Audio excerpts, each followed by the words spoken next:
ગાંધીનગરના સેક્ટર 17માં જૂના એમએલએ ક્વાર્ટર્સને તોડીને 220 કરોડ રૂપિયાથી વધુના ખર્ચે ધારાસભ્યો માટે 216 આધુનિક અને લક્ઝુરિયસ 4 BHK ફ્લેટ તૈયાર થઈ ચૂક્યા છે। ભાઈબીજના શુભ દિવસે કેન્દ્રીય ગૃહમંત્રી અમિત શાહના હસ્તે આ નવીન આવાસોનું લોકાર્પણ થશે અને આવાસો આધુનિક સુવિધાઓથી સુસજ્જ છે।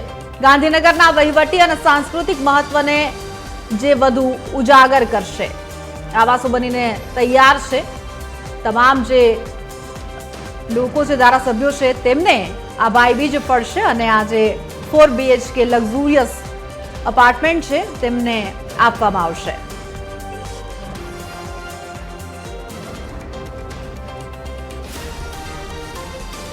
વધુ માહિતી સાથે અમારા associate editor Sonal Anadkat phone લાઈનથી અમારી સાથે જોડાઈ ગયા છે।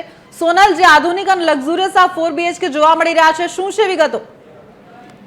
જી મંત્રી, સેક્ટર 17 ખાતે 200 કરોડથી વધુના ખર્ચે એમએલએ એટલે કે ધારાસભ્યો માટે 216 ફ્લેટ બનાવવામાં આવ્યા છે, જેમાં 3 માસ્ટર બેડરૂમ સહિત 5 રૂમ બનાવવામાં આવ્યા છે। ખાસ કરીને તેમાં 9 માળના 512 એપાર્ટમેન્ટ બનાવવામાં આવ્યા છે, જેમાં 216 ફ્લેટ તૈયાર છે। ફર્નિચર, ફ્રીજ, ટીવી સહિતની જે સુવિધાઓ છે તે પણ આમાં ઉપલબ્ધ કરાવાઈ છે। સાથે સાથે ડ્રાઈવર, રસોઈયા, ઘરઘાટી આ તમામ લોકો માટે એક અલગ એન્ટ્રી પણ આપવામાં આવી છે।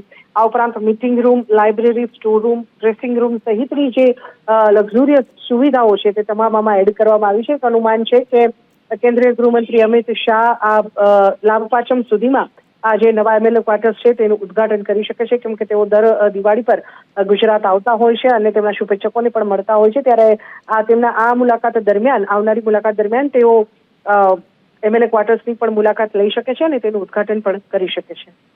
જી આભાર સોનલ, સમગ્ર માહિતી બદલ। તો આ ફ્લેટ્સ બનીને તૈયાર છે। ધારાસભ્યોના ભાઈબીજ પડશે। 220 કરોડના ખર્ચે 216 ફ્લેટ તૈયાર છે। અમિત શાહના હસ્તે તેનું લોકાર્પણ થશે અને ત્યારબાદ ધારાસભ્યોને તેની વહેંચણી કરવામાં આવશે।